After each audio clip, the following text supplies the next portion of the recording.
Hi guys, this is gsmnom.com and I'm here with the unboxing of the Realme GT8 Pro with a special type of camera powered by Ricoh technology. I initially thought it was a modular phone, but then I only found that you can actually replace the general format of the camera module at the backside. So it's more of a flagship perhaps than its previous models. And I'm talking also about a very unusual design, but maybe a bit triggering for people with OCD because it's not in the middle of the backside. And as I said before, you can actually replace this plateau for the camera. There are screws here making you detach it, remove it and replace it with other formats. Let's start it up and see what's in the box. It's time for an unboxing. So first of all, diversely compared to its predecessor, the Realme GT8 Pro has the most powerful processor available at the moment, Qualcomm Snapdragon 8 Elite Gen 5. Knowing Realme like I do, I would have expected them to use a last gen CPU.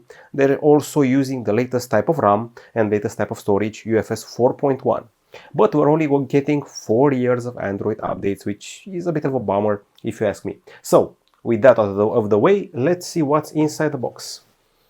I can already tell from the pin input here that the interface is very inspired by iOS 26 and its whole liquid approach. You can also tell that from here. Okay, so back to the unboxing.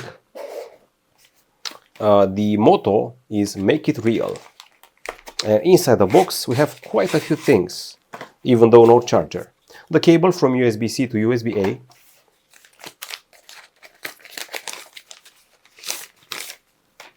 as well as a bunch of manuals, detachable camera decoration replacement guide. Apparently you need a guide to do this. You can see here how you remove the screws and what the shapes of the other camera decorations are.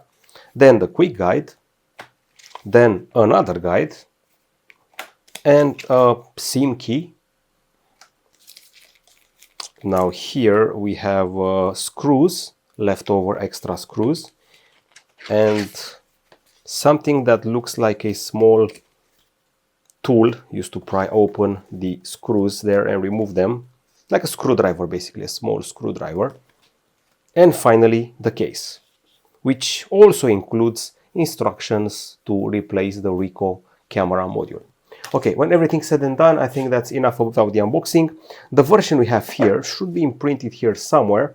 I see it says 7000 mAh battery, 120 watts charging, Ricoh main camera, IP69. I have the version with 16 gigs of RAM and 512 gigabytes of storage. It's called Diary White.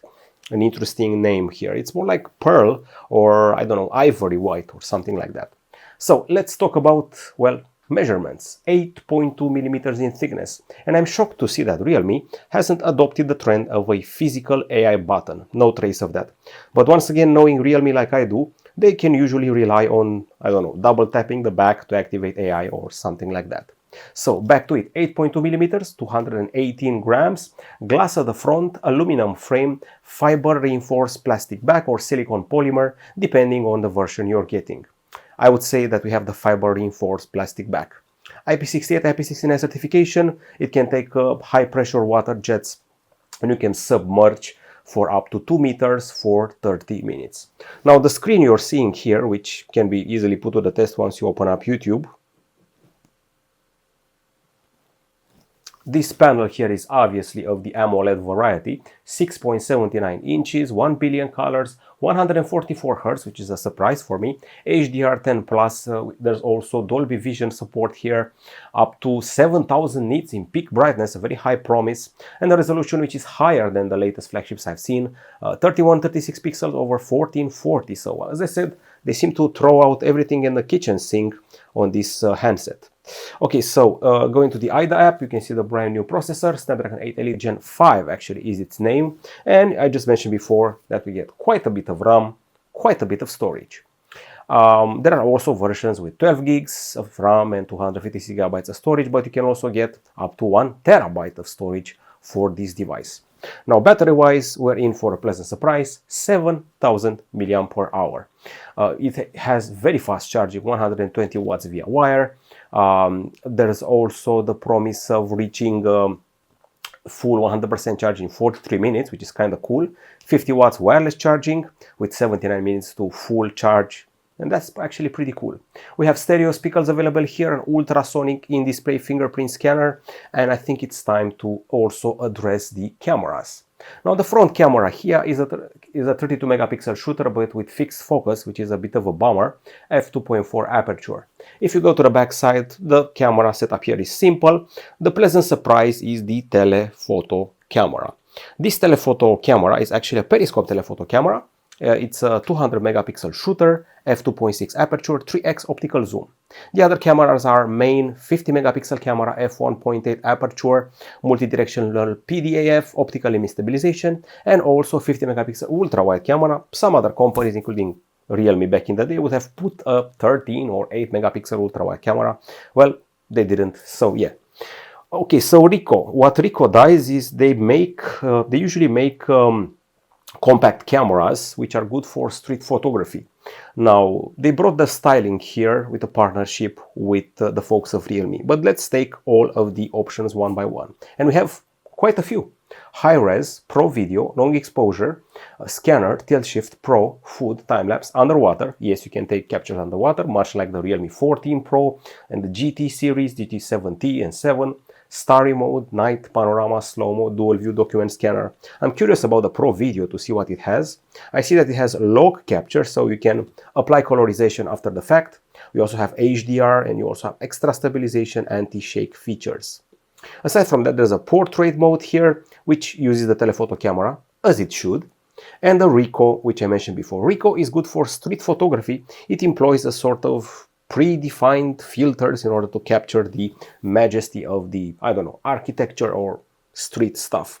You also have a snap mode here of one, I don't know, it's minute or meter, this one here, I have to figure it out, but we'll learn more as we progress. You can take RAW and RAW max captures. Something else here, it's Pro and Auto as well. This is the regular photo mode with these focal lengths. My guess is that, just like we keep seeing these days, 6x, even though it's not optical, is going to be of the optical variety, just like we saw on the iPhone and on the Nothing Phone 3a Pro and things like that. We have a special mode for moving subjects. Video maxes out at 8K 30 frames, or you can even shoot 4K in 120 frames. There are multiple ultra steady stabilization modes here, and also a special AI landscape mode. So basically some of the things we've seen before, but nowadays companies tend to do a more minimal approach. So Xiaomi, for example, dialed it back, Apple dialed it back, I mean the number of settings and capture modes, while Realme increased their number. We have the sidebar here, which from what I remember should be contextual. So if I were to trigger it in YouTube, should maybe bring different options, or so it did back in the day on the other phones. We also have here something called AI sketch to image. You can definitely start drawing something here and it will be generated with AI, much like we see on Galaxy AI on Samsung phones. AI also appears here in the writing tools and more.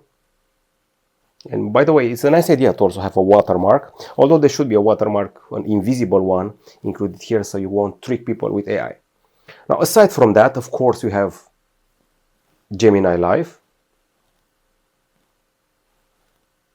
You can chat with it, you can share your camera with it or your screen. And of course, once again, you can also have circle to search. I'm actually curious. I just created this, so there should be no way that Google actually knows what it is, but it tries, at least. Okay, of course, we also have a phone manager here, which takes care of the viruses, cleans up your storage, does a system boots, performance booster, and more. But I don't have to actually go ahead and look for the AI stuff. I can go ahead and just look in the settings for the dedicated section. So let's actually try and find it. It's called AI, and you have the mind space. You probably know the mind space from the OnePlus phones tested recently. You can actually store information here. You can snap to MindSpace. You swipe 3 fingers on the screen and you add their concert date, a screenshot, some text, useful information. You got the AI planner. You can double tap the back of the phone to identify events. It's very useful for concerts, so double tap like this. It should add something in your to-do. I remember doing this back in the day of the Realme GT7. AI Notify Brief is basically a summary of your notifications. Reminds me of what Motorola is doing once you're missing tens of notifications. AI Search, there's also AI Translate here. useful for communication in foreign languages. AI Voice Scribe, it basically allows you to transcribe your voice recording into text. AI Camera and AI Smart Loop. This is basically an option similar to the Honor Magic Portal. You just bring your text or photos into a bunch of applications using this, I would say, shortcut area on the side.